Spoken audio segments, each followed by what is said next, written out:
And I'm sitting up in bed looking at him walking. I think he's going to bump into the wall because he's heading toward it. I didn't know that he had came through it, and so did I. I mean, I didn't know any of that at the time. But I thought to myself, he's going to bump into the wall, and he turns around because he heard me thinking that. Now, that was bizarre for me. I mean, I wasn't scared, afraid. I wasn't paralyzed, nothing. Not even afraid. I didn't know who was a skinny little guy in my room. When he turned around, he had large black eyes that were perfectly round, not the elliptical eyes you see in the Hollywood version. He said something, and it happened. What he said appeared in my mind, which was telepathy, felt like telepathy, and he said, "It's awake." Derrel Sims is the alien hunter and is the world's leading expert on alien abductions. His groundbreaking approach has led to discoveries that are being scrutinized by experts worldwide. That and more coming right up on My Alien Life. I occasionally think how quickly our differences worldwide would vanish if we were facing an alien threat from outside this world. And yet I ask you, is not an alien force already among us? My Alien Life is recorded live from atop the Northern Rocky Mountains and is available on Spotify, Stitcher, iTunes, and everywhere fine podcasts are found. My website is at www.myalienlifepodcast.com. There you will find my email address, all previously recorded shows, and more. I am Cameron Brower. This is My Alien Life, and the podcast starts right now. My Alien Life Podcast.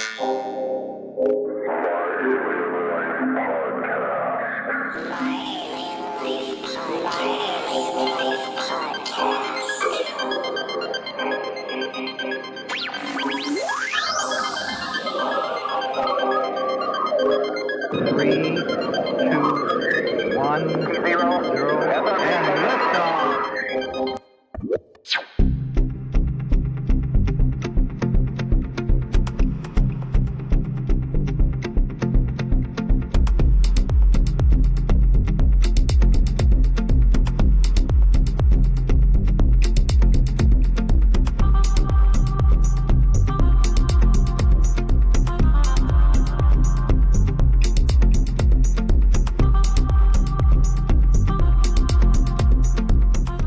My guest tonight is an alien hunter, and his name is Derrel Sims. And listening tonight, I have the most educated audience, as always, that you'll ever find.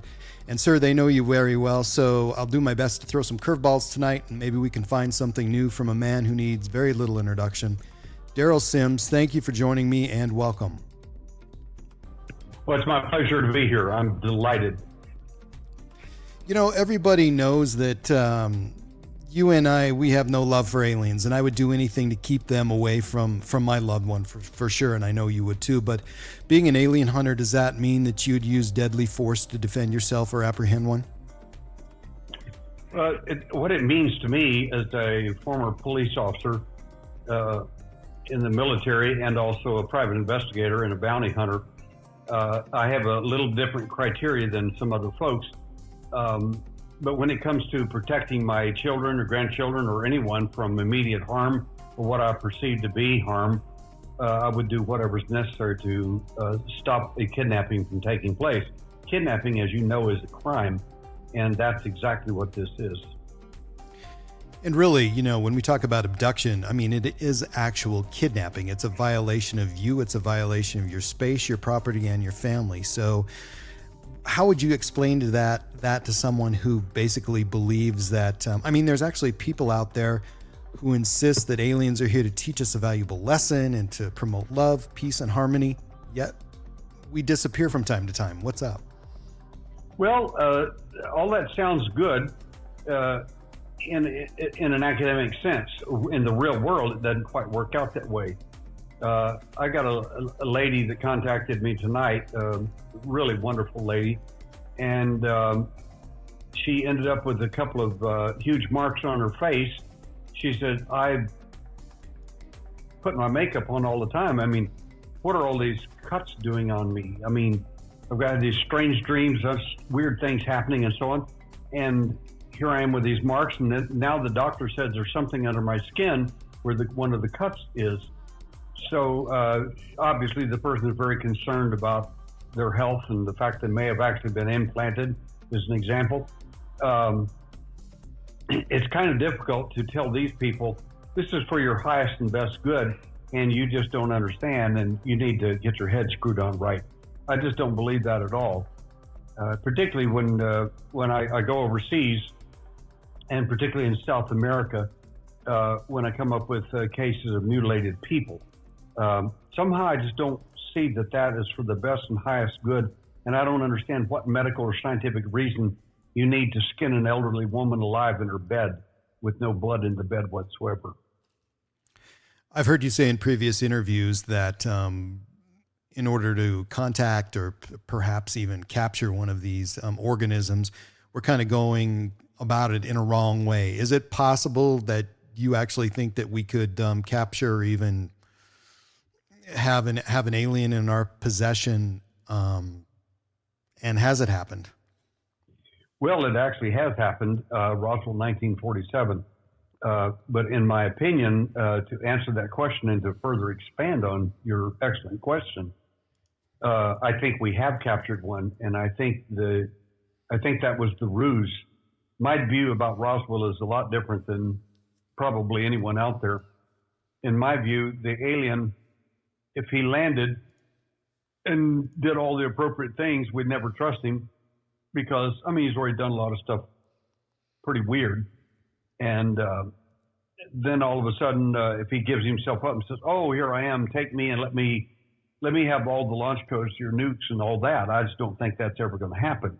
However, if you could get 2 or 3 of the ships to crash into each other, and say one of them crashed at Roswell, one at Corona as an example, and then they don't care, in my view, how many of their little guys die, because that's irrelevant, because those are just a cosmic toaster anyway. They got 1 million of them. All they need is for one to be alive. And so happens that 2 lived, and 1 later died, and the other one is still alive, as best I know. My point is that there's not an abductee out there or contactee, either one, that wouldn't tell you that if you're sitting down in front of that entity, that it can download or upload all the information it wants to in your brain rapidly. Well, now that we've caught him, so to speak, we captured a UFO, and they got an alien. They didn't want to tell that part. They flew him from Carswell Air Force Base to Wright-Patterson. And guess who they set down in front of him? The top level person in the military-industrial complex, General Nathan Twining himself. What do you think that alien did with the information in his head? Downloaded it, of course. There's not a better intelligence operation ever pulled off, in my opinion, than that.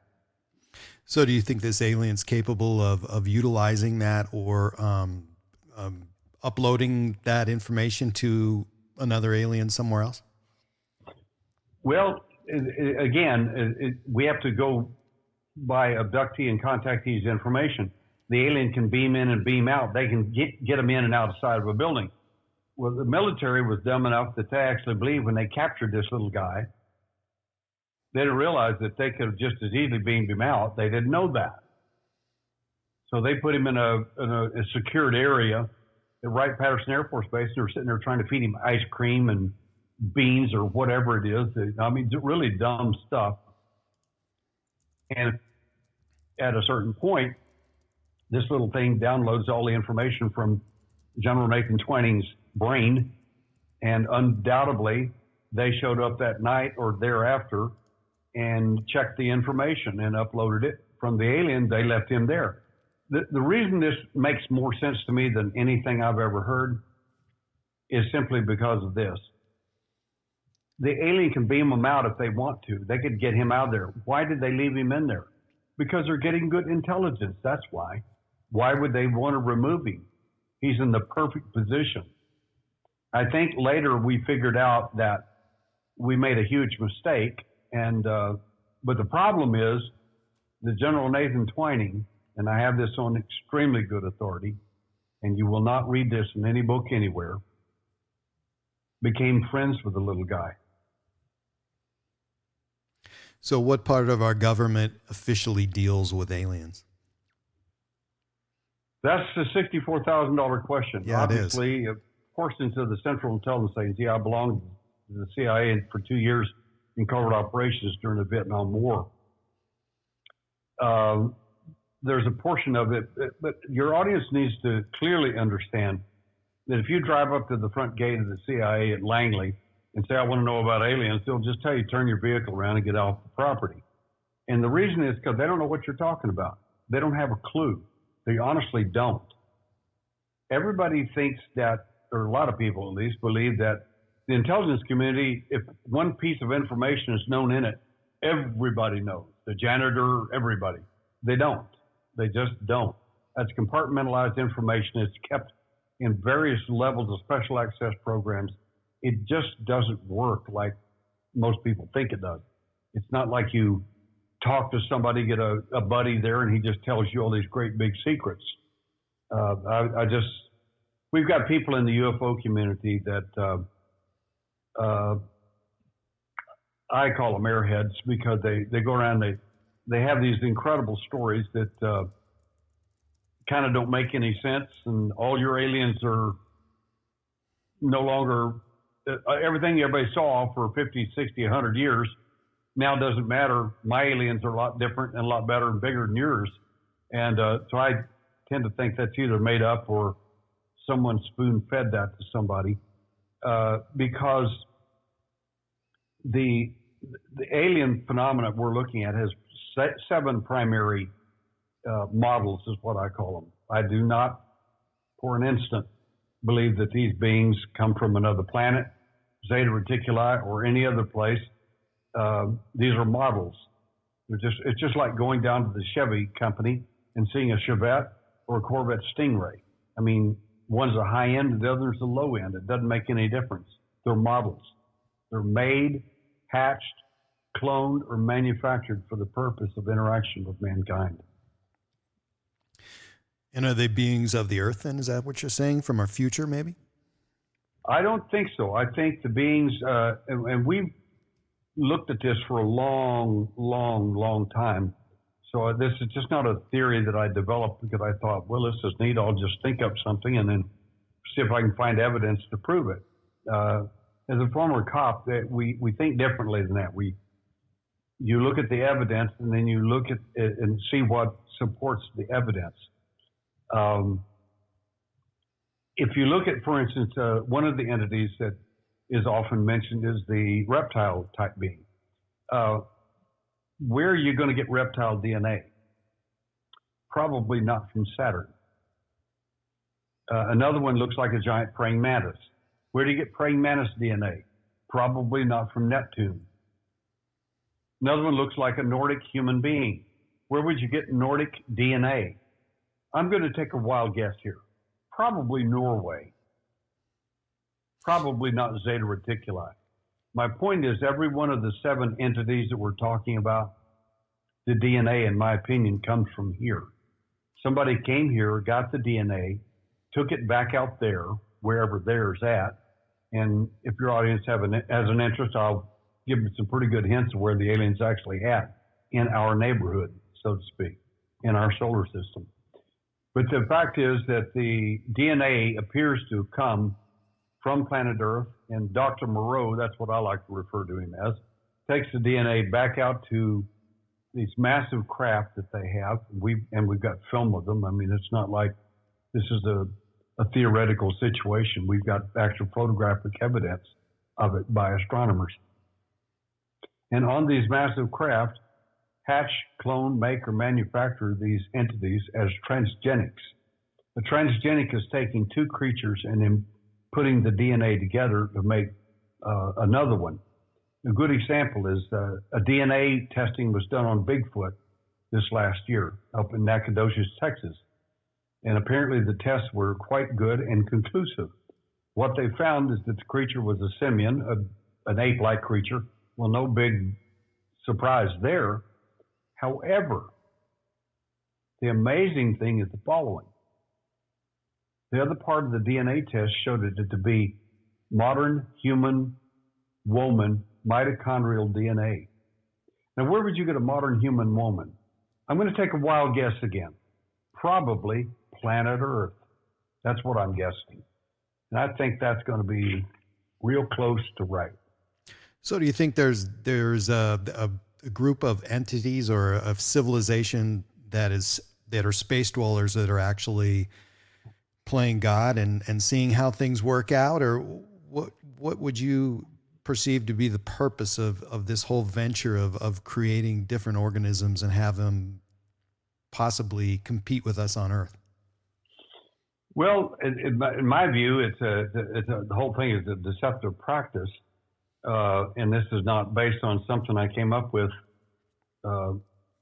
rapidly.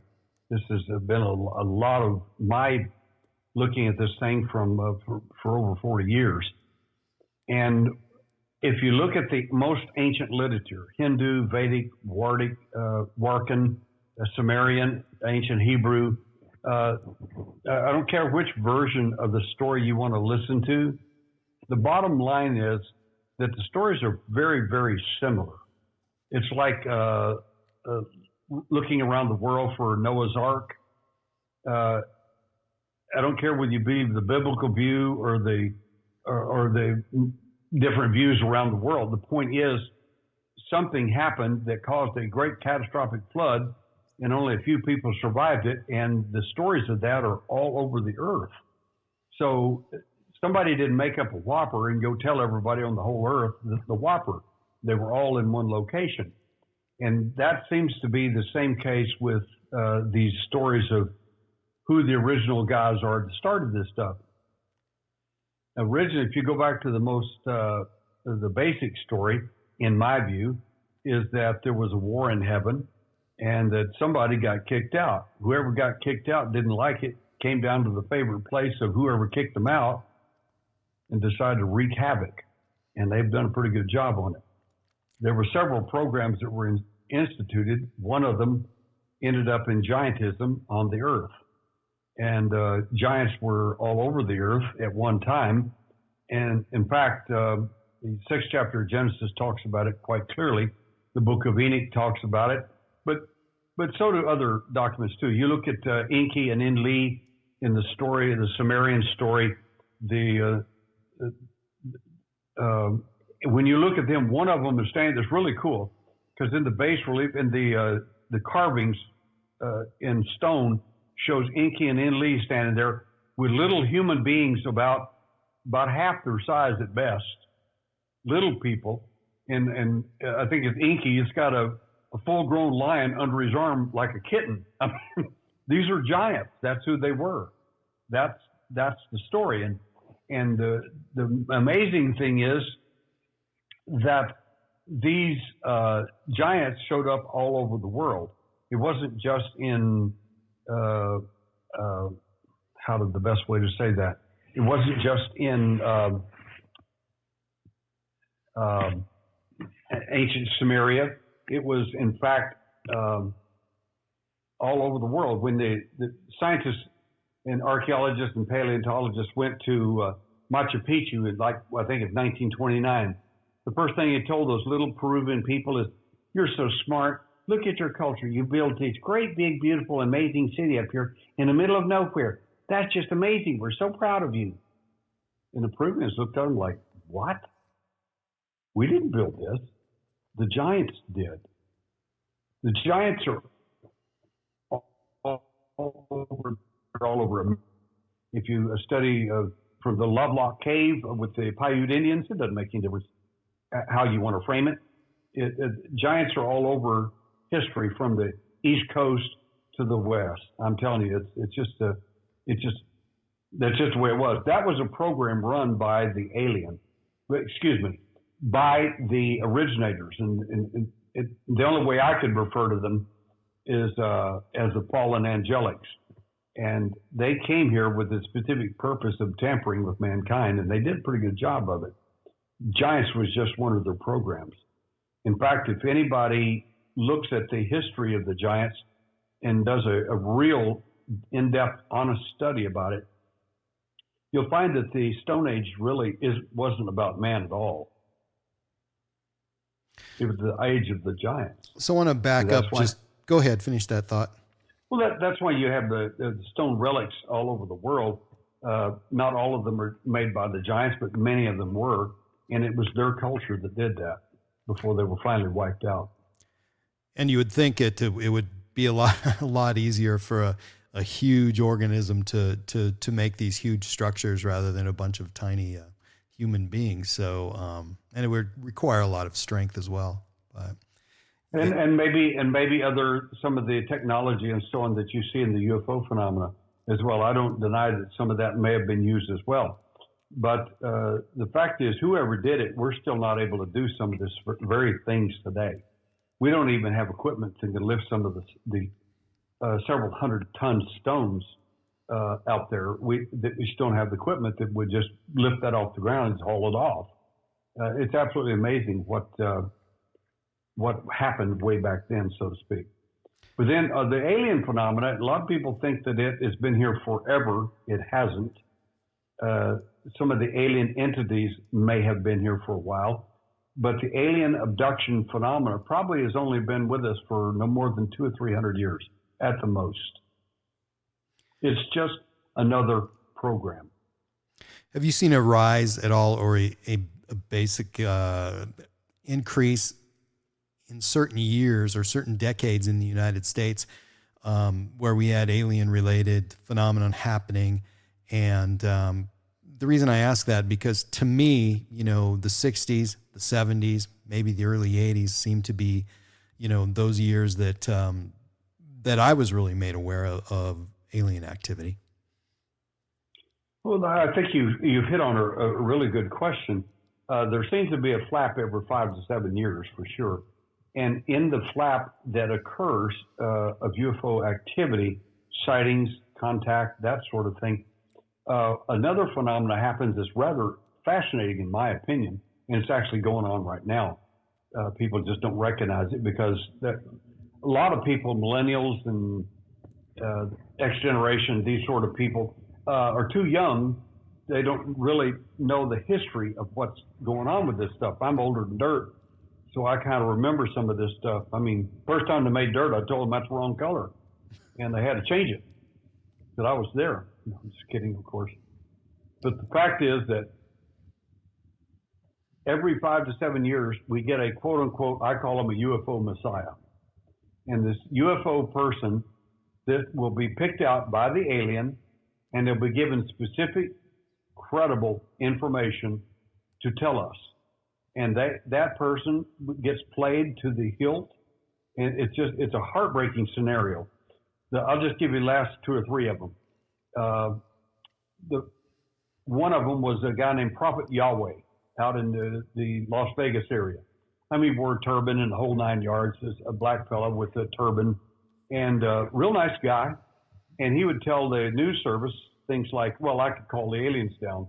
And they're like, let's go out there and make a fool of this guy, turn our cameras on and watch this idiot get stood up. And the UFOs would show up. And every time he'd go out and tell them that, UFOs would show up. And it would freak out the press. They just, oh my goodness. So they set the person up the same way every time. And they've done this as long as I can remember. There'll be a new Messiah, and this was one of them. And then one day, of course, they tell you the big one. We're going to come down and land, reveal ourselves to mankind. And they give him a date, and he tells everybody the big date. Of course, all the news services are out there because every time he calls UFOs down, there they are. And so they're all out there, and of course, all the groupies are out there. Oh my gosh, no, let's welcome the aliens, and so on. And nothing happens.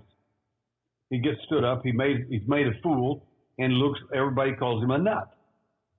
But the fact is, the stuff he said all worked before, but it didn't this time. The last person that happened to, in my opinion, was a sweet lady out of Australia. She was a psychic, and she started getting messages from the alien. And she was not an abductee or a contactee. They just selected her out because she's going to be a good one for this. And she started telling people all this stuff, and it was true. It all happened just like she said. And then one day they gave her the big super day when they're coming down. And of course, they didn't show up. Well, it just ruined it, destroyed her career. I mean, her whole life was, everybody thinks she's a nut and a cheat and a liar and everything else. They're missing the whole point. She was set up just like Prophet Yahweh was. And people have been done this way for as long as I can remember. And we currently have and I won't name them, I'll just let you figure it out. We've got another one or two out there that are telling us all kinds of great stuff. And I mean, it sounds great, but it just ain't true. And they may have already been exposed, but they will in time, believe me. It always happens. Every 5 to 7 years, like you have beautifully pointed out, there's a flap there. Something happens. And anybody thinks you're going to control the alien or you've got the inside dope on them, I have news for you. You're being played. But it started to look a little different in the 90s, didn't it? And I don't know why that would be. Is it because of technology, the way we communicate, the internet? It's different somehow. Well, the wonderful thing about the internet is we get to learn all kinds of things. We get to communicate faster, quicker. A guy told me the other day that he was at a conference I was at, and he said, well, I have it on good authority. The aliens have told me the Great Council of whatever, these big guys with robes, sitting with cosmic skinheads with these big black eyes and robes, told him, the big one, that we're not abducting, no one's getting abducted anymore. That's all stopped. I said, well, you sure need to inform our aliens because they're not getting the message at all. I said, business is better than ever. And you don't know what you're talking about. In fact, there was an attorney present as well in the UFO field, and he said, you need to revise your thinking there, bud. He said, I can assure you, if Derrel says they're still doing it, they are.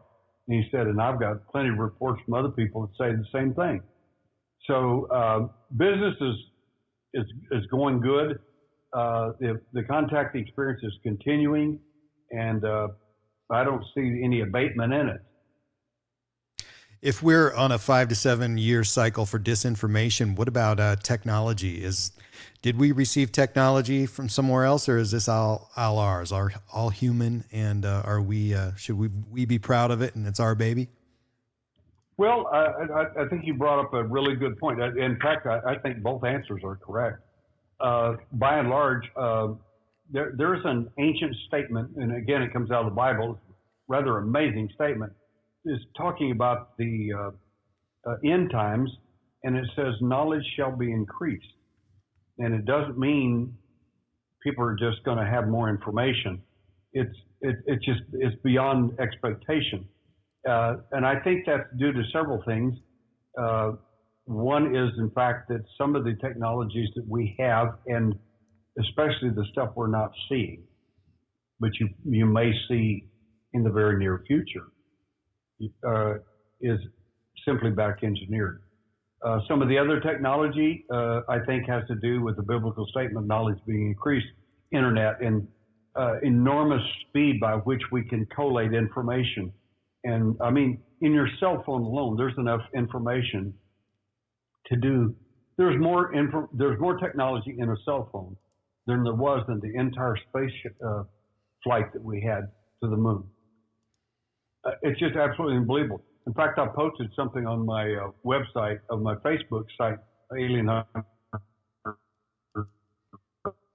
on the moon landings, were they faked or not, and obviously they were not. But it's a movie producer who comes on there, and he proves beyond a shadow of a doubt that we didn't even have the technology back then, film-wise, to fake it, and that's just the truth of it. So I think both answers are true. I think most of the stuff that we're looking at, that they're going to be looking at, that's back engineered, we haven't even seen it yet. Only some of it we have. And Dr. Bob Wood has pointed that out quite clearly, and he has some good hard evidence, and I've actually seen the original documents, not copies, of the original documents of things that were back engineered from the 1947 Roswell crash. But I think the real stuff that we need to be looking at, we may already be seeing in the skies. In some of the times we're looking at quote unquote UFOs, and they're kind of not. They're ours. Yeah, I think we're in possession of some amazing things. I want to back up just a little bit and talk about the aliens the alien that the U.S. government had in its possession, and what a conundrum that would be, because wasn't there a big catch-22 there? This alien is absorbing information, it's passing on its information to its buddies, yet we kind of have to hang on to this thing for some reason. And I'm sure in the future, we really don't know what we're going to need him for, but isn't there a conflict there? I mean, obviously it's stealing information, but we can't stop that, but we need to have it do that somehow. Excellent point. Absolutely. There's actually a way you can deal with the alien and kind of put him on ice, so to speak, and keep him alive, and he can't communicate. They haven't figured that out yet, and so he is a horrific liability. Anyone that's around him, anyone that he has contact with, they're going to get downloaded. It's just that simple.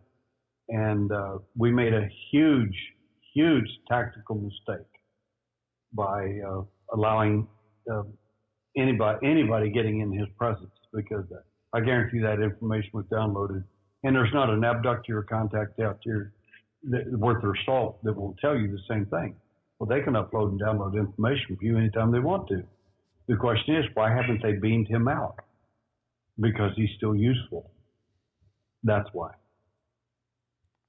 So there's a huge liability there. It's on somebody's shoulders. Are we just waiting for the other hand to fall, and we're going to suffer consequences? They haven't figured out how to isolate him without them knowing it and without them finding him. Because if they wanted him out of here, he had already been gone. He'd be gone in seconds. And I'll give you an example of this. A gentleman was at a conference this was in Denver years ago, and a bunch of people, of course, down around answering hundreds of questions.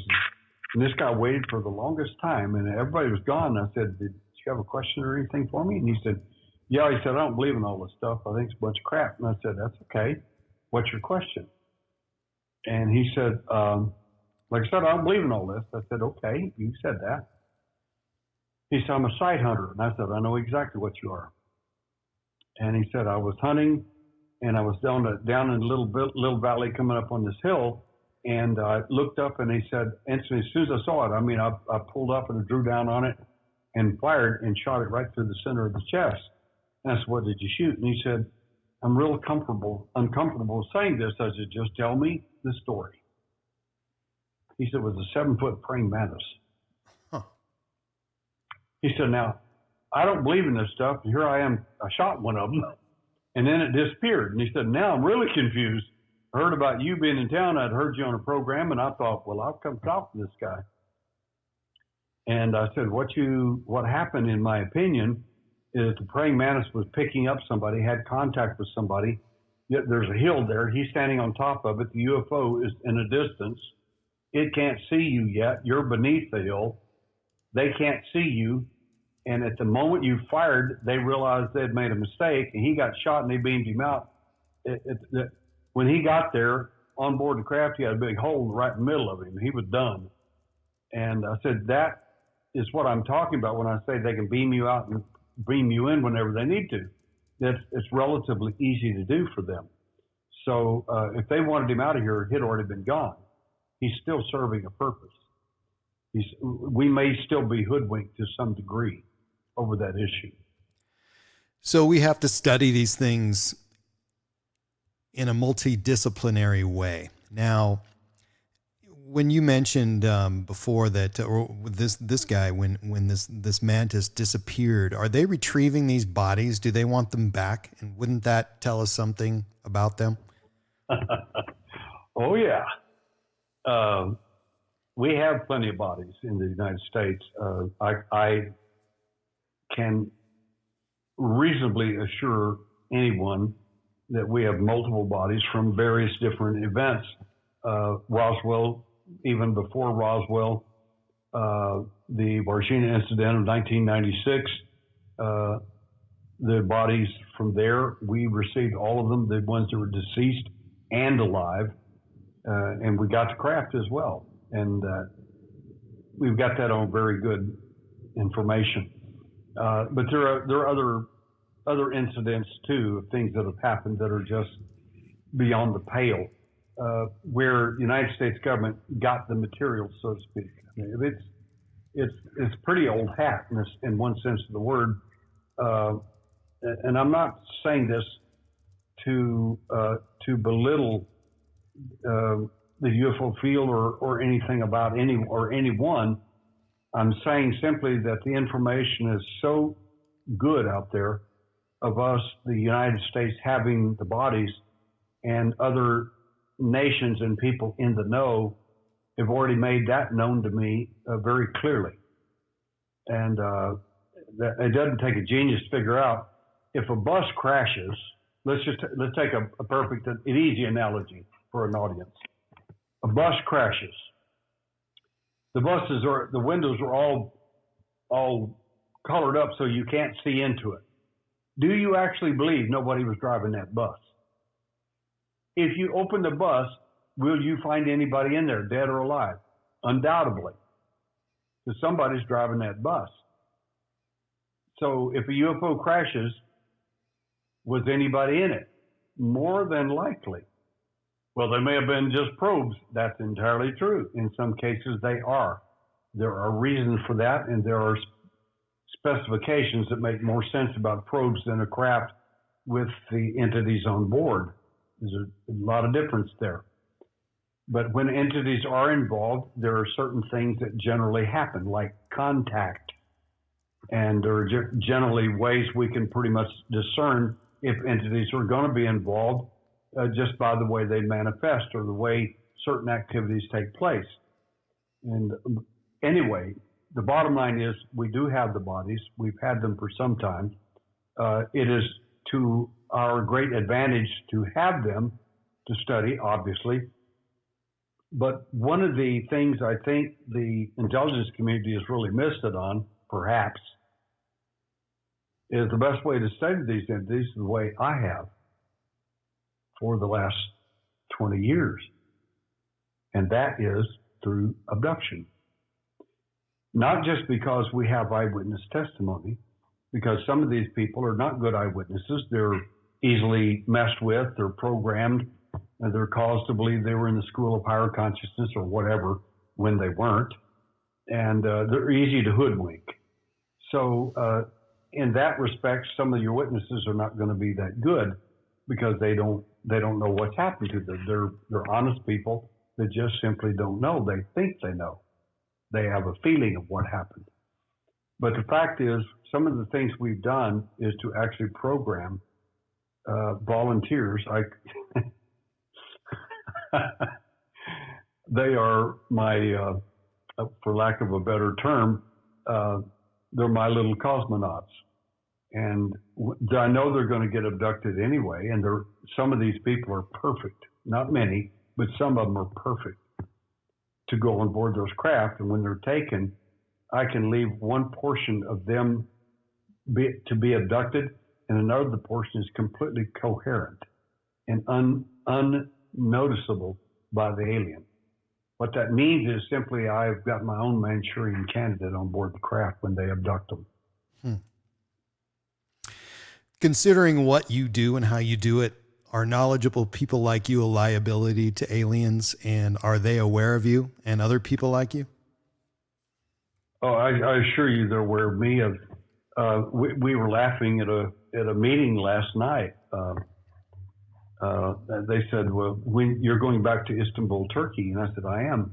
I said, the first time I went there, there were about 350 people talking to me. And then after I finished talking to them and the conference got ready to go, and they were doing their formalities and everything, this one lady was standing there looking at me, and she says, I said, do you have a question, young lady? And she said, yeah, I had this weird dream of you. And I, of course, always make jokes of everything. I said, well, it's not unusual, you know, it happens. And she said, it was really strange. And I said, what? Well, tell me about the dream. She said, I dreamed of you with these giant snakes and the tigers and lion. And it's just weird. And I said, you had that dream? She said, yes. And she says, I've never met you. I don't know anything about you other than but I saw you in this dream. And I said, okay, was there a message? And she said, yeah. I'm not supposed to give you any information at all. I said, sweetie, I've heard that at least 1,000 times in my lifetime. Wow. I said, I think I'm on the most wanted list for the alien. And she laughed and said, yeah, but that was such a strange dream. I said, young lady, I have a Bengal tiger, a mountain lion, and 3 giant pythons 18 feet long. She looked at me stunned. I said, it wasn't a dream. They're showing you the truth, and they're telling you to make sure that you don't talk to me or have anything. She said, that's exactly what they said. I said, I've heard that so many times, it's pathetic. I hear it all the time. I've even had, and she drew a picture of me, by the way, and handed me the picture right there. She said, this was the picture of the man that I saw in the dream. It looked like me. I said, you're not a forensic artist or anything. I said, but that's close. Right. But I've got probably half a dozen pictures of me just like that, from people from Brazil to Istanbul, Turkey, to right here in the United States. And they're all told the same thing. Do not give this man information. Do you have a number figure for how many abductions that you've investigated? I have over 2,000 cases worldwide. And I've literally talked to tens of thousands of people in every media you can imagine, from as many as 3,000 at a conference to several million listening on radio and TV and that sort of thing. So it's been a lot. There's been a lot of people. I get an average of probably 100 emails a week just from people inquiring about their events and things like that. A lot. I get a lot. How many times have you been abducted? I've been abducted approximately 10 times over a period of 13 years, from age 4, a little over age 4 to age 17. They stopped violently at age 17. And I thought, yay, this is great. You know, hopefully nothing else will happen. And it didn't to me. They came and got my son when he was 6. And that changed me from a victim to an alien hunter. So I hunt them that hunted me and later hunted my son. And they're maybe out there hunting you or your folks. And at that point, that changed the whole dynamic for me. So they're, as far as I'm concerned, they're on my wanted list right now. That's all there is to it. What did you do to change this? How did you stop it? I mean, what's if anybody, I know people have to ask you all the time, how do you stop it? So how do you stop it?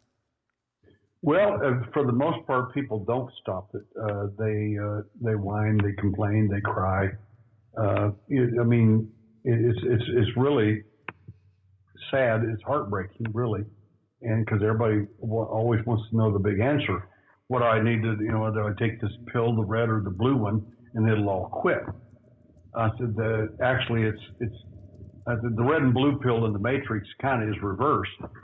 The red pill you take, you find out the big truth. But the fact is, it's right reversed. You want to stay in the Matrix, so to speak, because that's the only way you're ever going to figure out what's real and what's not.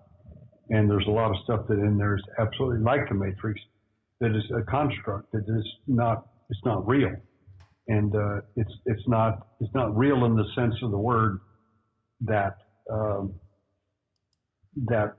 our reality matches that. The alien, for instance, everybody always says, well, you've got to be kind to the alien because they They need love is what they need. They need for you to love them. And then they'll all be all happy. And, well, first of all, they're not in charge of anything. They work for someone else. Whoever they're working for is calling the shots. If they want you mutilated, the alien will do it with equal enthusiasm. If they're told to make this person love us and adore us, and they're the Johnny Appleseed of our experience, and we're going to keep them online for most of their, not all their life, promise them we're going to tell them the big story, which they never do. At the end, and it's just a heartbreaker. But they'll do that. Will do any of that with the same enthusiasm. They're simply that's their job, and applying human values to them is absolutely it makes no sense whatsoever. For instance, whenever I was abducted at age 4, when I saw him in the room, what happened is I woke up at the end of the event, and I didn't wake up is not even the right word. I was switched on. I switched myself on, and I'm sitting up in bed looking at him walking. I think he's going to bump into the wall because he's heading toward it. I didn't know that he had came through it, and so did I. I mean, I didn't know any of that at the time. But I thought to myself, he's going to bump into the wall, and he turns around because he heard me thinking that. Now, that was bizarre for me. I mean, I wasn't scared, afraid. I wasn't paralyzed, nothing. Not even afraid. I didn't know who is this skinny little guy in my room. When he turned around, he had large black eyes that were perfectly round, not the elliptical eyes you see in the Hollywood version. So I'm sitting there trying to figure, well, what in the world? So long story short is he realized he said something, and it happened. What he said appeared in my mind, which was telepathy. And he said, "It's awake." And I realized at that point, there's only one person in this room that he could be talking to, and that's me. So I'm just stunned because it's awake. He's talking about me. It's me that's going on in the situation. So I'm just absolutely stunned by the whole thing.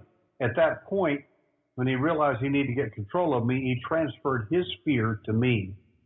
And what that means to the audience is the fear that if you ever experience that fear, I assure you it's no fear that you've ever experienced before. And at age 4, you don't have a lot of fears because you don't even know, you don't know enough about life to know much of anything. And I have never experienced fear like that in my entire life of my whole little 4.5 years or however old I was. And the point is he transferred the fear that he lives in to me, because they live in an economy that you and I can't even hardly grasp. And to apply human standards to them is just simply ridiculous. It makes no sense whatsoever, none. That account you just told me makes perfectly good sense to me, and I find it amazing just because, from my own story, lying in a bedroom and all of a sudden having this incredible fear that I couldn't even understand or even comprehend, and it was something that was bigger at that time in my life than it was bigger than myself, and and I did come to at a time when I think I wasn't supposed to, and it seemed to interrupt the flow or whatever was happening at that moment, and everything just kind of froze in time there while we kind of had this Mexican standoff looking at each other and frozen, and to me, I looked at this thing thinking it was scared shitless, and I knew for a fact that I was. So, I know that moment. It's incredible. Well, it's a control mechanism. It's a good mechanism in the sense that they need something like that to protect them. But for someone that's been in their headspace, like I have, not only do they get in your headspace, but if you can figure them out and learn how to do this, and these are teachable skills, you can figure out how to get in their headspace. That's how you really learn about the alien, not by listening to what they say, because they're like an intelligence community. They lie and they lie continuously. That's the way intelligence operations work. It's just that simple. They have a cover story, and that's how it works. I mean, that's the name of the game. So the alien, when they transfer the fear over to you, it's like a drug to them. They get rid of their fear for the first time, and so it's not only just a tool to control you and to make them self-protected, so to speak, but it has its own psychological, physiological benefits to them too. That kind of has some parallels to the way some people describe evil entities, demons. Yeah. And I'd like to comment about that, if I may. I get this all the time from people, especially at conferences. Someone will come up to me and say, the aliens are actually demons. And I'll say, no, you're incorrect. And if you want me to, I'll answer or address that. But generally, people who come up and tell you that they're not there to learn anything. They're there to instruct you. And anyway, last person that did that informed me of this, and I said, I've probably forgotten more scripture than you're probably ever going to read. And he said, what do you mean? I said, give me the definition of a demon. He said, well, it's a discarnate spirit. I said, discarnate means doesn't have a body. Yeah, these beings have bodies. And then he said, well, they can go through walls, so that's a demon. I said, you mean like Jesus did? And then he got quiet. And I said, what we're talking about here is a level of physics you don't know anything about. And so since you have a limited vocabulary, you have to apply everything in the universe to that limited vocabulary. And so I understand where you're coming from, but you're incorrect. I said, these are not demonics. I said, I've seen demon possession 3 times in my life, 2 in Korea and 1 in the United States. And it wasn't the demon of drink or some stupid thing like that. These were things like out of the New Testament where, when something got hold of you, it was supernatural, it had supernatural ability, supernatural knowledge, unbelievable power, and it didn't have a body, but when it found somebody to inhabit, it did. I said, aliens don't inhabit people. They just don't. A demon will possess someone. An alien will abduct them. There is a difference between the two.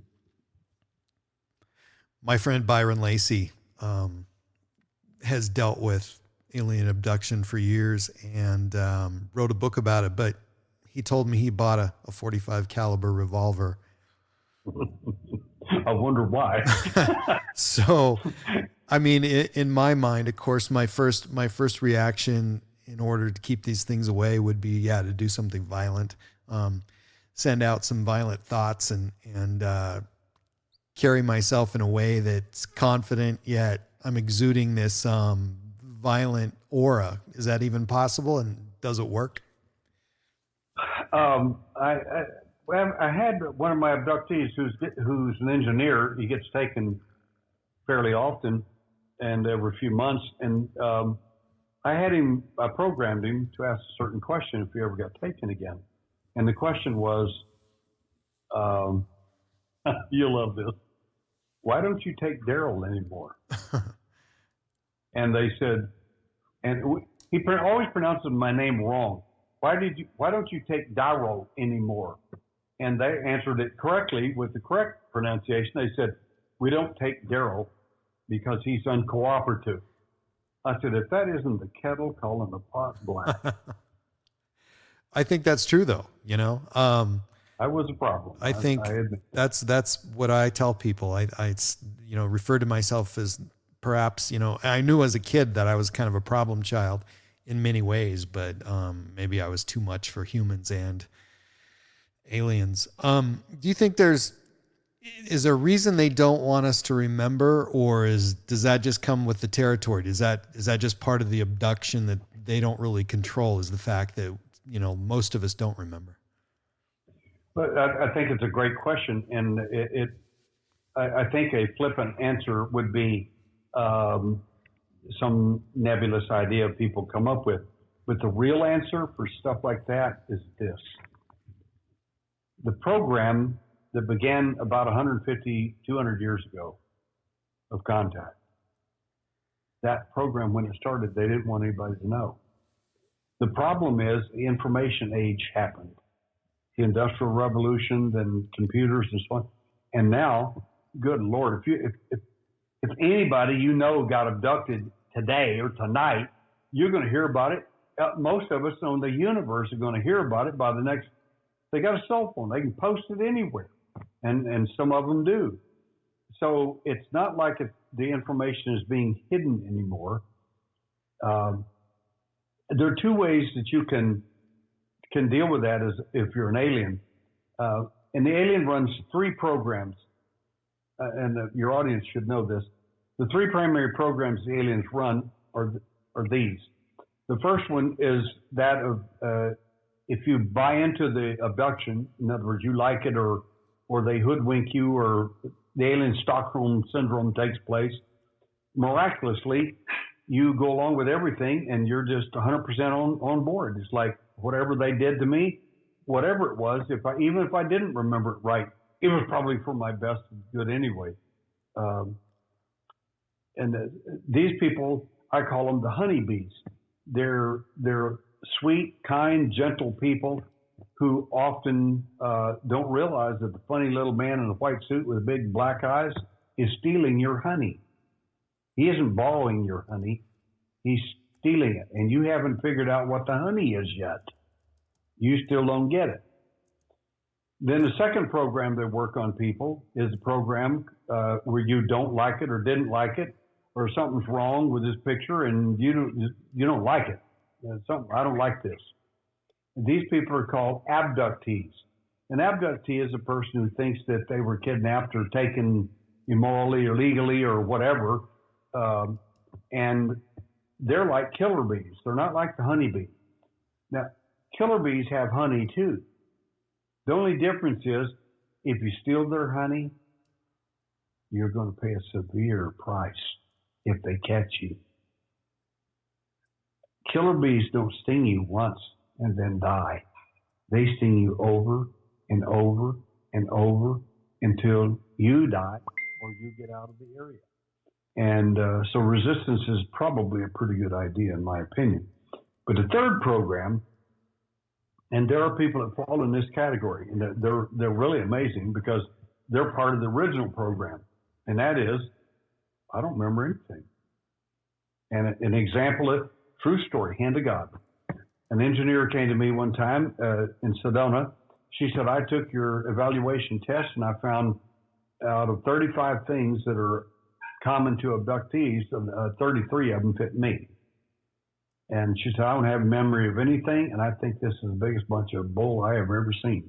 I said, okay. She said, that bother you? I said, not at all. She said, what do you mean? I said, well, I can't make you an abductee or make you not an abductee. You either are or you're not. That's not 2 years later, she comes with a friend of hers and says, please work with me. I have to know.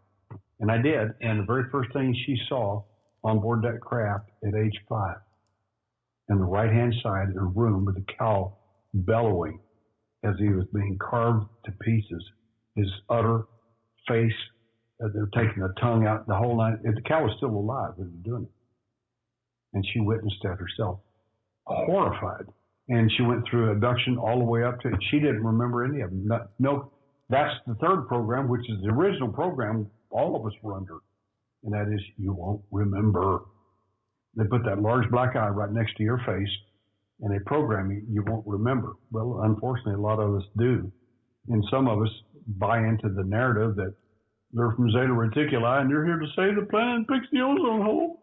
Only problem is they've never done that, and they're not going to. That never was the plan. And if you're still buying into that, I got some cheap land over in Florida I need to sell you. They're definitely not working on fixing us too quickly. It's not happening. I haven't seen it. So you brought up something really interesting to me that I have never even heard of before. So a witness to a cattle mutilation. How many times have you heard that, and had you heard it before? We've got several cases. We use the word cattle mutilation because that's the generic term. The reason cows are noticed is because they cost a lot. Insurance companies have to pay for them. Farmers or ranchers are horrified by their cow dying and so on. But what people don't realize is there are all kinds of, I've got, for instance, in the last 3 months in Houston, I've got 3 cats that have been mutilated that don't appear to be done by humans. These are regular house cats in the same area. And then on top of that, I've got a horse mutilation, and it was left alive is the horrific part of it that I'm investigating currently. A dear friend of mine is their favorite horse, and they've been friends for nearly 20 years. And it was just horrific. I just took a basketball-sized chunk out of the hip of the horse and just left it there to bleed to death. So what's the purpose? What are they using the animals for? I've wanted to know that since like 1972. Your audience some of them may want to close their ears at this part. Well, Derrel, I didn't think it was going to be a good thing. So go ahead.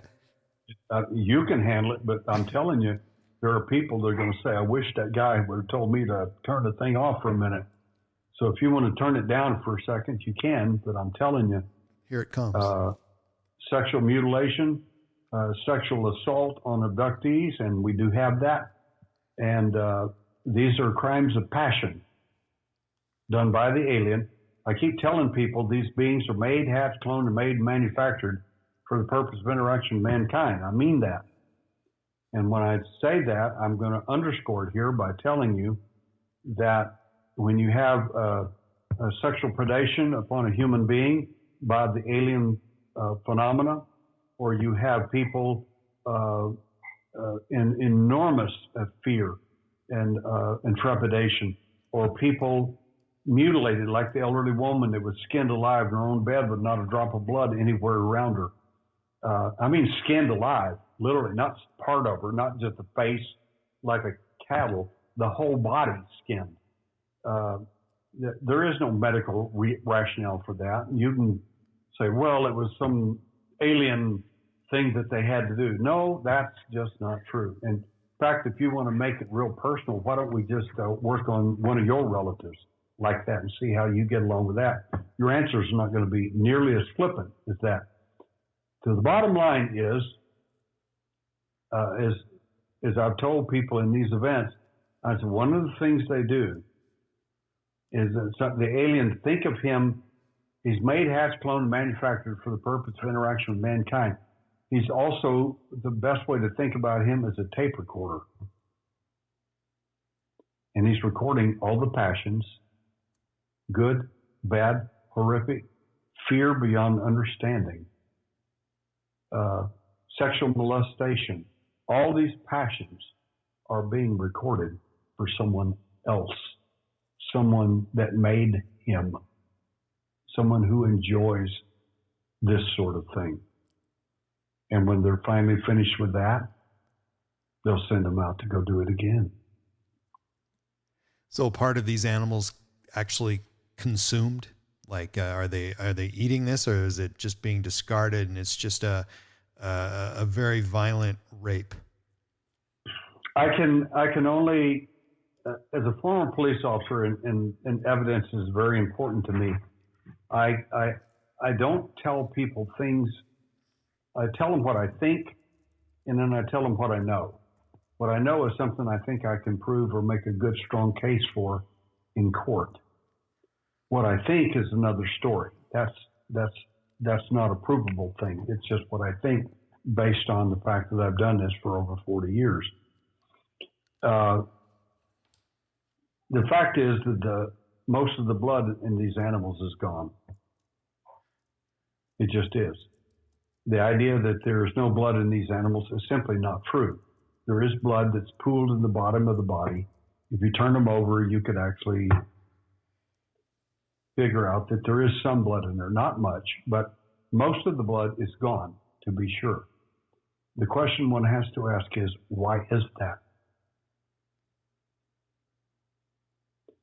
And I don't know, but what I think, because we have other anecdotal things that suggest things to us.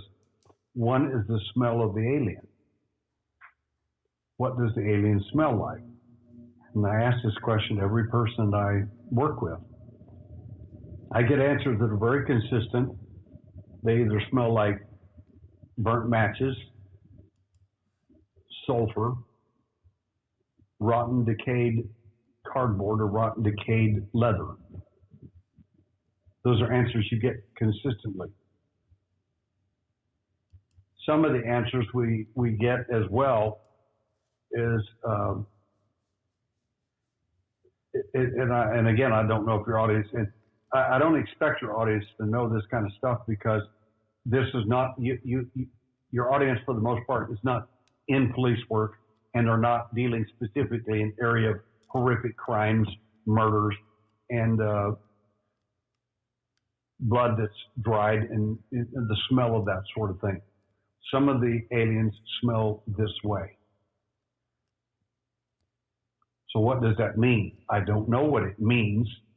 Meaning is something people describe things to. I don't know what it means. I only know what it smells like. And when I find blood missing from cattle, people, and then I find thousands of people missing from parks and public places and around the world, I do get a little concerned. Just a little. And it's very disconcerting when you add in that proclivity for extreme violence. I mean, that's got to be something that that some people have survived, and I'm sure you've heard from them.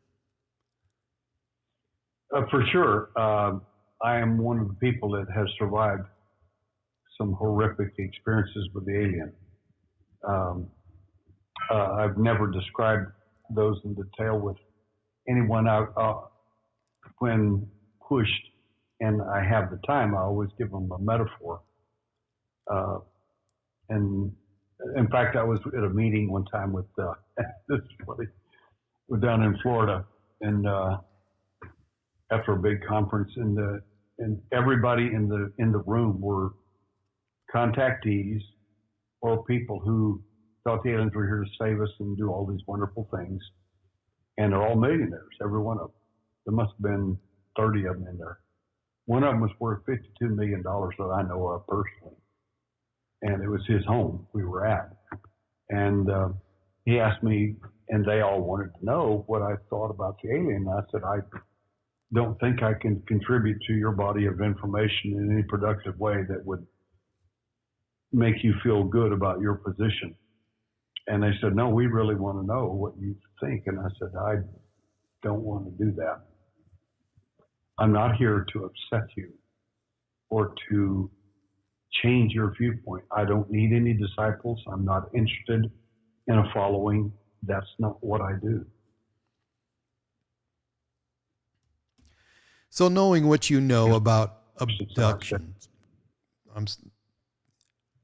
knowing what you know about abductions, can you describe what the most likely scenario of an abduction might be, kind of using your insight in detail? What would that look like?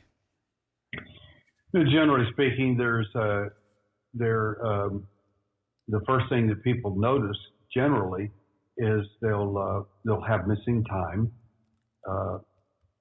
The person wrote me yesterday and said they were driving down the highway, and the next thing they notice is 3 hours later, and they're on the wrong highway going another direction. They didn't even know where they were at. That's called missing time. And in other cases, people come back with a scoop mark or bruises, bumps, scars, lesions on them that doesn't make any sense, because it just doesn't make any sense. Or in some cases, they'll be taken out of the room, and this is really interesting. It's really amazing cases I get into. One lady had this bizarre dream that she was in, now she's in Dallas, Texas, where it's flatland, and she had this dream of being out in West Texas, where all these cockleburrs and things like that. And when she wakes up in the morning in bed, she's got sand in her bed and cockleburrs in her hair from West Texas. So some of these are telltale signs that something else has happened. Another telltale sign is when two people are taken in the event and you come back and they take your clothes off in these events, and someone stole to put them back on. Well, the smallest alien, the little short, really small guy, has got an IQ of about 80, and he's not that bright. I mean, he is definitely not the sharpest knife in that drawer. And he often gets the clothes not only on wrong or inside out, sometimes he'll get the clothes on the wrong person. And two people come back and they're wearing each other's clothes, or they're inside out, exactly how you would have never dressed yourself ever. And that tends to let you know something weird has happened. I'm thinking that you could list things like that and probably pretty quickly come up to a number like 1,000. And, you know, I don't know if anybody's ever seen that list. And how would they react? Because you could show that to so many people. Well, here's a list of things that weird things that could happen that you can't explain, but we can explain that. I mean, well, I actually do have a list, and whenever people look at that, of course, there are some people that are going to be paranoid, and they may or may not have had an event, but because some of it may match them anyway, whether they've been abducted or not, they'll assume they're an abductee. For instance, one of the things we find with some of these people is a rare drug allergy to procaine, such as Novocaine, lidocaine, carbocaine, and so on. The allergies can be anything from coma to hives. And then with another group of people, we find that Novocaine is an example, and I'm one of them, simply doesn't seem to work. In fact, every time I tell my dentist something like that, they just, everything but call me a liar. They just can't believe it. I've given you so many shots, I can't give you any more. I said, well, I still feel that drill when you hit my teeth. He said, well, you can't be. I'm telling you, you can't feel it. I said, well, don't tell me what I can feel, because I know better. So I finally had to learn hypnotic anesthesia and listen to music and put myself on nitrous gas just to stand the pain of him drilling on my teeth. Feel like the marathon man when I go to my dentist. Derrel, they pump me so full of Novocaine it starts coming out the other places in my mouth, and I'm not even kidding. And that started. No clue. It started about when everything else started. On your website, you have questions. There's 6 questions on there. To who and why do we ask these questions, and what are those questions about? Tell everybody. Well, these were put up there some time ago. I don't think that they are what we really want. So what I'm going to do is change them very soon, because the questions that need to be up there are more for people today. And years ago, those were probably appropriate for a lot of people. But the questions that, since we have a much more educated audience now, that kind of is looking a little much, they're hearing stuff on your program and TV and places like this. They're becoming more and more educated, so they kind of know how to look for things a little better. And so I want to very quickly put up some new comments, new questions, ultimately based on the answers to these questions, especially the new ones that I'll put up there. I will talk to people, like 2 of them I met today, and then I'll send them my personal questionnaire, which is about 20 pages long, and it is very invasive. And I warned people of that. I said, it's going to ask you I said, when you finish that thing, you're going to think I'm reading your mail. How could this guy know so much stuff about me if you're a real abductee? And the reason is because I'm one of them. And I know what's going on with you. I know your psychic wound. I know what's happening. And when you fill that form out, it's how can he know all these questions? I don't get it, and that's the reason why.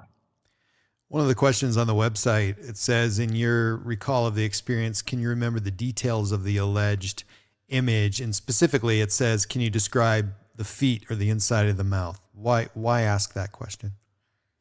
The reason I like to ask that question is because, first of all, people that are faking it will answer a different way than people who are not. And I think people go ahead. Cops always have questions to set people up. I think that question too. I mean, to me, you're describing some certain detail that actually you would know. So, that is correct. And to compare, and I think that's really interesting because, those are things that people normally don't think about when describing something, but when you get that vivid picture, when you're standing toe to toe or, across the room from something like that, and so unusual that you've never seen before, I know it's easy to, the fear is so great that it's hard to keep a list of what's happening and what it looks like, but there are those things that really stick out. That is true. And, goodness, I just, my heart goes out to people who have gone through these experiences, but on the other hand, when it comes to investigating, I have to be sure of my data and my information. And one of the ways to do that is when you fill out people think, well, I'll just fill out your forms and I'll figure it out and I'll just be, I'll be an abductee. You just go right ahead. And first of all, I don't send them out to anybody and everybody. I just don't. There are abductees I don't send them out to. But when I'm reasonably confident in someone, I will send it out. And generally, if possible, I'll have you fill it out in front of me. One of the things I do is teach how to determine whether people are lying or telling the truth just by monitoring them. The second thing I do is I'm a handwriting analyst. What do you think I'm watching while you're writing? Your handwriting. If you have a propensity to lie, exaggerate, etc., I'm going to catch that right there in your handwriting. So there are about a half dozen things happening while you're filling out those forms. Then there's these trap questions in there, and you got to know which ones are what. And you won't, but I will. Were you the first person to identify alien implants? I think I was. My events, when I was 12 years old in 1960, I had an alien encounter and ended up in the circular room. I suspect it was a craft room, was circular, and the same aliens were there. Same cosmic skinhead that always gets me. I call him my handler. I call him the cosmic pizza delivery service, and I'm the pizza. And they deliver me, and that's while I was there.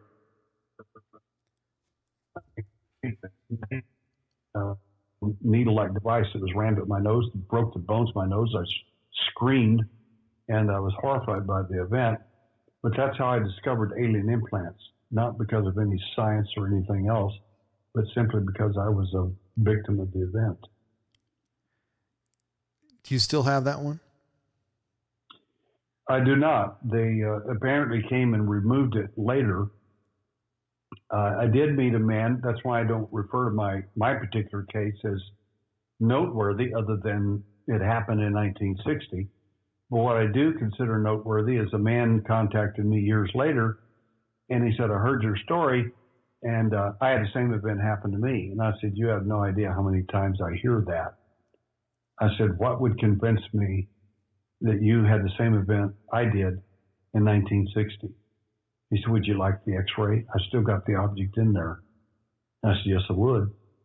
And he sent me the x-ray, and he's exactly correct.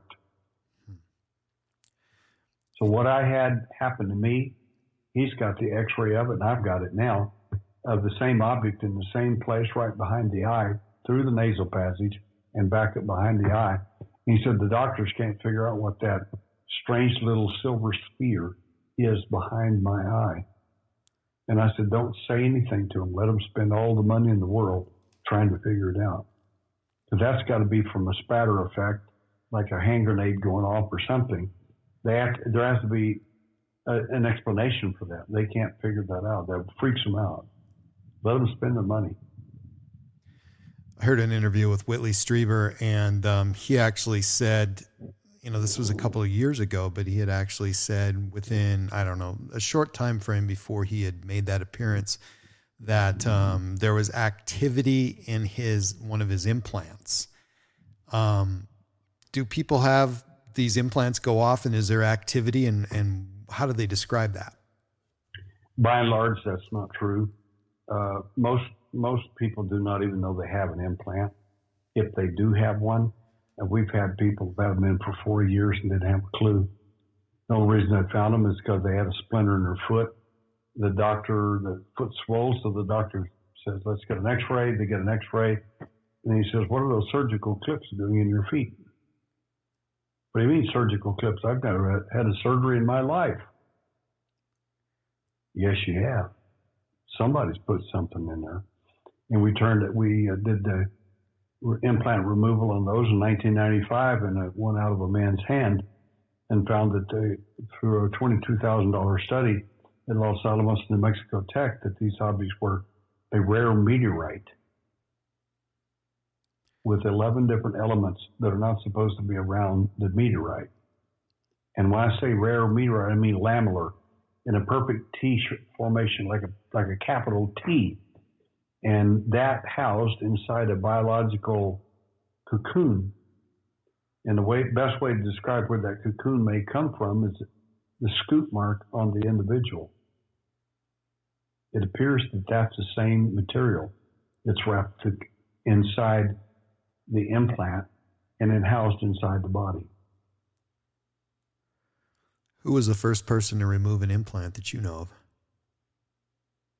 So that'd be me. That's what I thought. And any idea what the function of these things would be for? Well, out of doing 25 surgical interventions worldwide, the last one I did conducted was in India 2 years ago. Some of these objects seem to suggest, and because it's still anecdotal, because I want to do specialized testing at a university on things in the body, still in people, and things out of the body, to see if we can basically get them to ping, so to speak. See if we can activate them in some way or another. It just takes money to do that. And I do all this out of my pocket. And everything we do is a philanthropic effort. We don't charge these people any money. It's not a money-making operation. We've never done that sort of thing. So basically what some of them seem to suggest from our anecdotal information is it's always about control, I can tell you that. These objects are parasitic in nature. They are they're parasitic and they are invasive, obviously. And they seem to, one of the things they seem to do is to alter the neurotransmitters like serotonin and dopamine. As a neuropsychologist reported to me once, Mr. Sims, if your findings are correct, that's got to be the scariest stuff I've ever heard in my life. Because if someone controls your neurotransmitters like serotonin, dopamine, potassium, they own you. They decide whether you're happy, sad, mad, or suicidal. I said, that'd be correct. I said, what you don't know is that one of the questions on my form is, have you ever had thoughts to harm yourself or suicidal tendencies, and they were not your thoughts. Way over 50% said yes.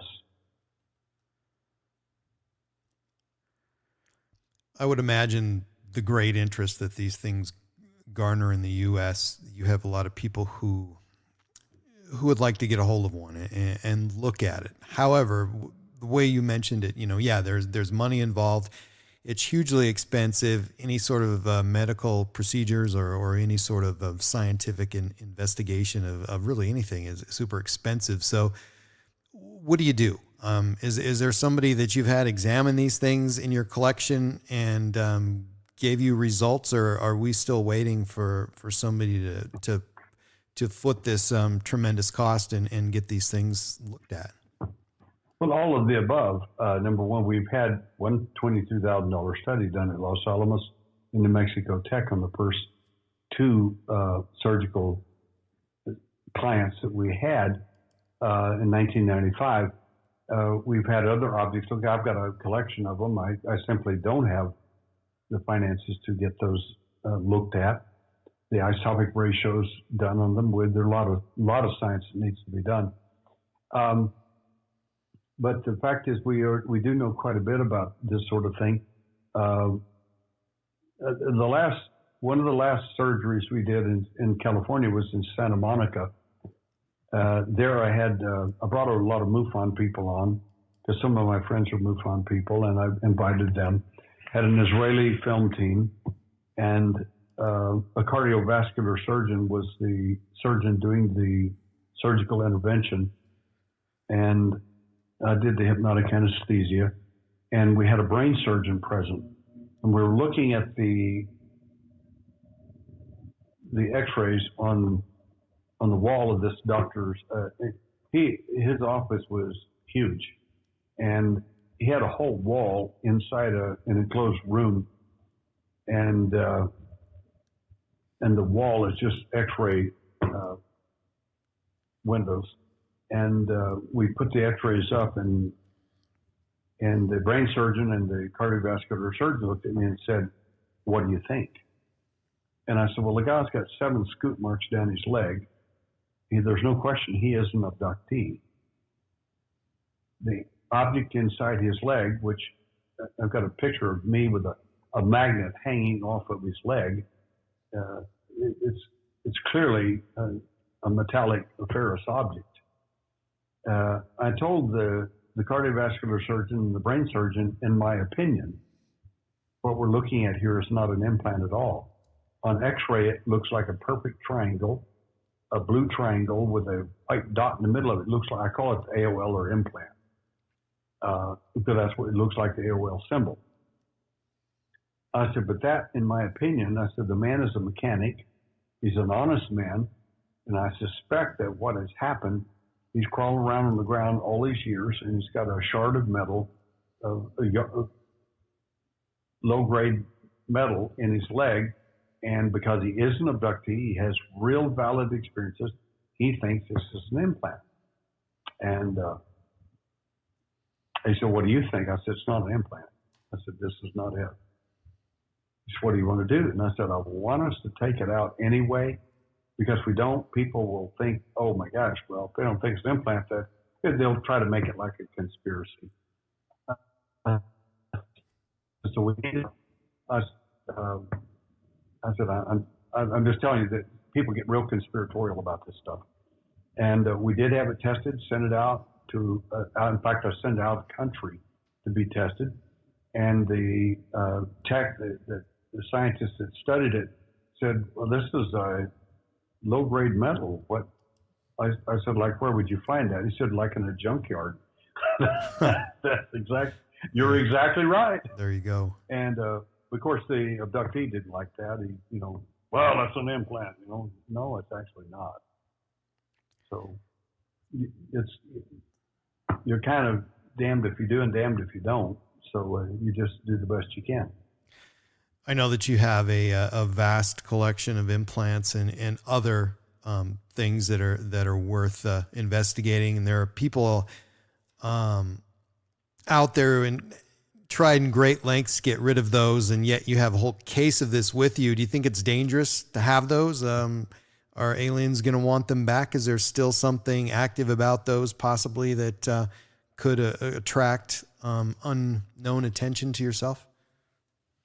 Well, I've only had the alien, in my opinion, actually try something like that, and it was in Washington State many years ago. And the weird thing about abductees and contactees, they can often sense when the alien is near, and they get almost phobic. I mean, it's like that you can tell when they're close. And I got that way, and I had been abducted since I was 17. And here I was over 40 years old, and they were near. I mean, and I knew they wanted something in that box. They wanted it. And I stayed awake, and I made sure it was well guarded. And but they were there that night. There was something in that box they wanted. I don't know what it was, but they never got it. But I've never had that problem. And the fact is, we're working on a possible TV show right now, and that's a big secret, really. But we can't say a thing in the world about it. But if that is true, and we move forward, I'll probably go ahead and I've got a half a dozen people I can do implant surgeries on in a week, guaranteed it. And some of them are really good cases. I got one of them today I'm very comfortable with. And the bottom line is simply that if we go forward with the TV show, if all that happens, if all things being equal, and Derrel gets his way, we're going to head to a major university and start doing some studies on these objects in ways that's never ever been done or even thought about before. When did you first discover alien fluorescence, and how did you actually stumble upon that? Well, intuition shows up in your handwriting. I was doing a handwriting analysis on my therapist one night, and she said, well, I just want you to know that I'm very intuitive. What that means is the person has just told you, you better find intuition in her handwriting or else. And I said, well, I have to find whatever's there. I don't. So I did her handwriting and said, intuition doesn't show up in your handwriting, but a lot of other stuff did. And she said, well, now what am I supposed to do now? Like that's my fault. And I said, well, I would rely heavily upon my education, because intuition is not something you're going to rely upon because it isn't there. She didn't like that at all. Intuition does show up in my handwriting a lot. And I had an intuition one day in 1992 that we're missing it big time. We're seeing things in the visible range of light, such as lesions, cuts, bruises, scars, scoop marks, things we can see in the visible range. What about the invisible range, the infrared and the ultraviolet? And of course, I was starting to look in the invisible range of X-rays. That was obvious, but infrared and ultraviolet. So I asked this friend of mine that we were doing an investigation on. She was a millionaire. And I said, do you mind if I check your exposed face and arms? She said, for what? And that's why I just want to check them with this black light. What do you look for? I said, I don't know yet, but I think we need to be looking. And we found a Mandelbrot set on the inside of her arm, and absolutely amazing. Mandelbrot set is a mathematical construction in fractal geometry, denoting chaos and order. It's an amazing mathematical construction. And the thing is on the inside of her arm. And of course, she sees that and says, what the blankety blank is that? And I said, I don't know.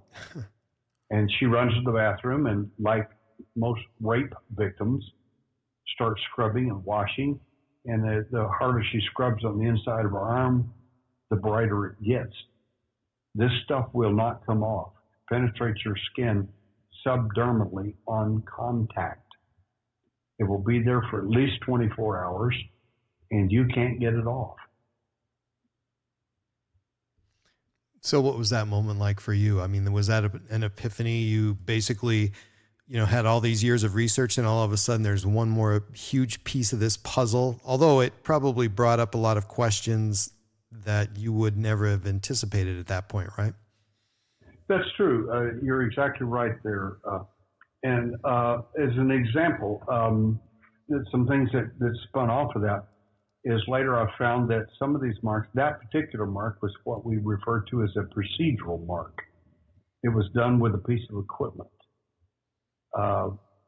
Other marks found on these abductees are often casual contact. By that I mean a bruising, where you're grabbed very hard by their hand and it leaves bruisings on you. But if that's true, they'll often, if you will use a black light immediately after the abduction, you'll often see that the alien will leave a sweat-like material that will penetrate your skin subdermally on contact. So what does that mean? It means it's kind of evidence that you had an event. It's real. There's enough information that you have and other people have to make, a model. And I've never really seen or heard of anybody, I've seen videos and artist depictions and things like that. Have anybody ever suggested to you getting together and making some sort of concept model of what these things could actually look like and how they possibly operate? I've actually got some of those that I've done myself and I'm still working on. But what I need desperately right now, if your audience is, for somebody out there and they want to have some fun, looking and doing things that no one else has ever done before, I need a computer graphics person because what I want to do is put the implant information in a graphic situation, not just in a photograph, but in a video, so to speak, a graphic video, in which I can describe what's going on, and then lo and behold, you see it there in 3D, so to speak, and it will make my presentation much more powerful. Of course, the most important thing is whenever you pull out the whole case and open it up and let people look at them for the first time up close under magnification and even see two pieces of our UFOs. That fires people's rockets pretty good. But the fact is that the objects themselves need to be displayed in a graphic context like that. And if we've got anybody in the audience that knows how to do that and would like to do it on a volunteer basis, they can find me on my website, alienhunter.org. Just click on Alien Hunter and it emails me immediately. I answer all my emails. If you ever email me and you don't get an answer, I didn't get your email. Do it again. I love your website. It's incredible. The other thing that was on there, just under the shop button, I was thinking while reading the material, I was like, where would you get a black light? Where would you get a black light and try that out? You have a black light that you can carry around with you, which is amazing to me because, I think a lot of people have that same question. This is something that they could carry with them in some sort of practical application, and it's a test for themselves at times. That is true. Let me ask you one. Go ahead, Derrel. Black light. I have a $500 black light, and it was designed by an engineer. It'll detect blood on the Shroud of Turin.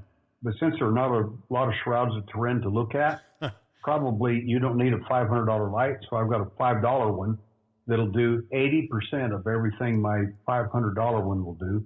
And you can put it on your keychain. You'll have it with you all the time.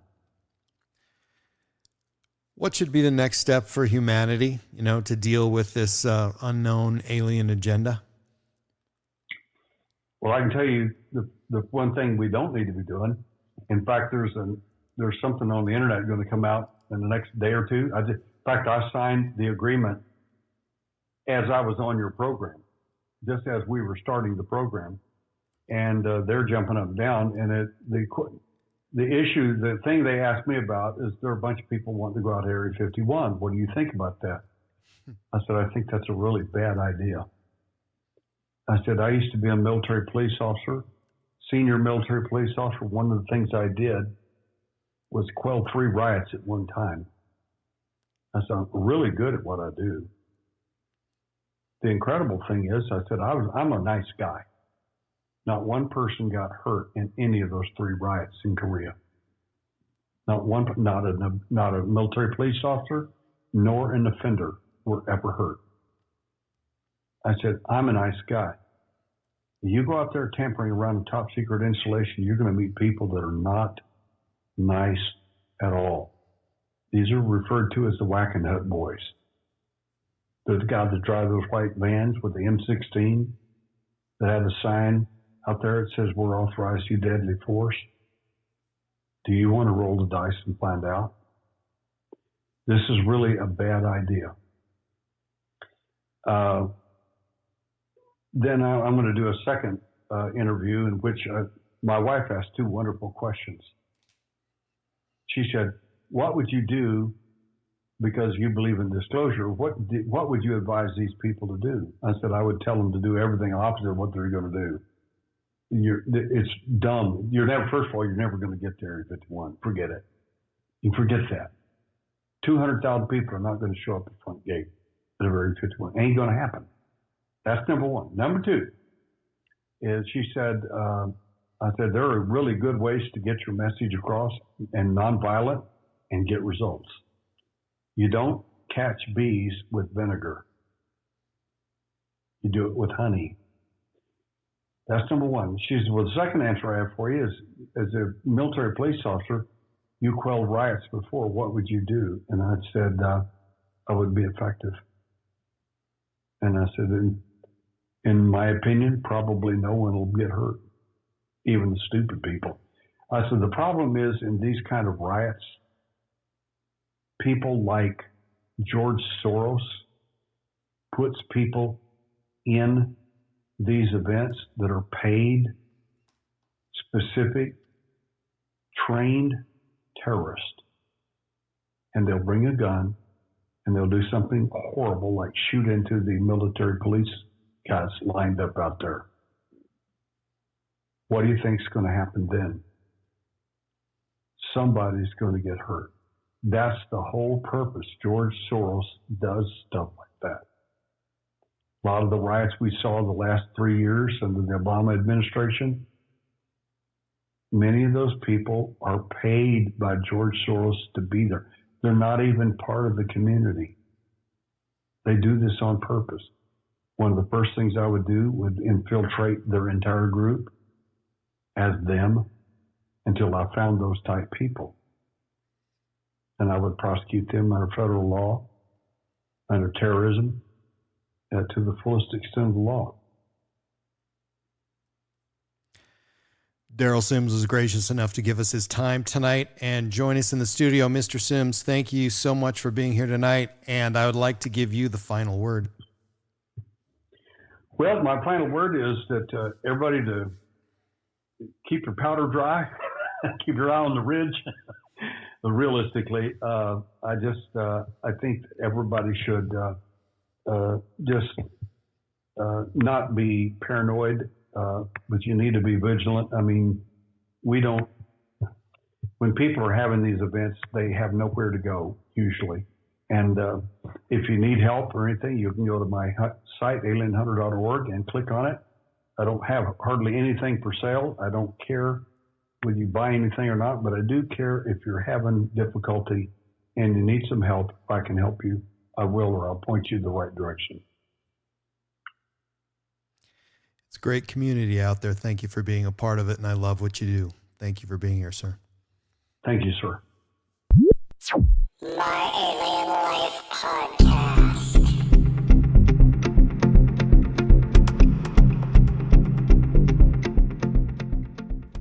You can find my website at www.myalienlifepodcast.com, and please subscribe to my latest downloads at iTunes, Spotify, Stitcher, and at podbean.com. And please follow me and like me on Facebook and Twitter.